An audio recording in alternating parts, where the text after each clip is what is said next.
அமைச்சர் செந்தில் பாலாஜி தொடர்பான சட்டவிரோத பண பரிமாற்ற வழக்கு அமலாக்கத்துறை பதில் தர உத்தரவு பிறப்பிக்கப்பட்டிருக்கிறது. சாட்சி விசாரணையை தள்ளி வைக்க கோரி செந்தில் பாலாஜியின் உதவியாளர் மனு தாக்கல் செய்திருந்த நிலையில் இந்த விவகாரம் தொடர்பாக அமலாக்கத்துறை பதிலளிக்க வேண்டும் என்ற உத்தரவு பிறப்பிக்கப்பட்டுள்ளது. கூடுதல் விவரங்களை நம்முடைய செய்தியாளர் மதனிடம் கேட்கலாம்.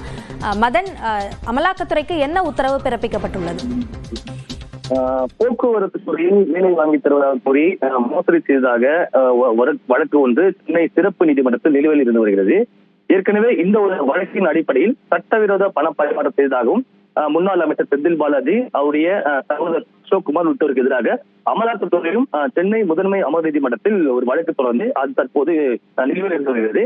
ஏற்கனவே இந்த வழக்கில் சாட்சி விசாரணை நடத்தப்பட்டு வந்தது. இந்த நிலையில்தான் இந்த வழக்கில் குற்றம் சாட்டப்பட்ட முன்னாள் அமைச்சர் செந்தில் பாலாஜி, உதவியாளர் கார்த்திகேயன் உள்ளிட்ட 2 பேர் சிறப்பு நீதிமன்றத்தில் இந்த வழக்கு நிலுவையில் இருந்து வருகிறது.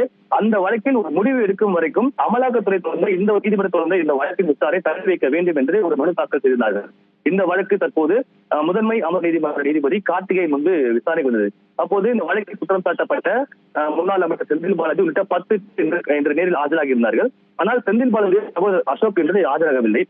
அமலாக்கத்துறையை பொறுத்த வரைக்கும், அதாவது அமலாக்கத்துறை தரப்பில் சாட்சி விசாரணை இந்த நீதிமன்றத்தை தள்ளி வைக்க வேண்டும் என்று தற்போது தாக்கல் செய்யப்பட்டுள்ள இந்த மனு தொடர்பாக பதிலளிக்க கால அவகாசம் வழங்க வேண்டும் என்று ஒரு கோரிக்கை வைக்கப்பட்டது. அமலாக்கத்துறை விடுத்த இந்த கோரிக்கை ஏற்றுக்கொண்ட நீதிபதி தொடர்பாக பதில் மனு தாக்கல் செய்ய கால அவகாசம் வழங்கி இந்த வழக்கு விசாரணை தற்போது அக்டோபர் 27ஆம் தேதிக்கு தள்ளி வைக்கப்பட்டது. விரிவான விவரங்களுக்கு நன்றி மதன்.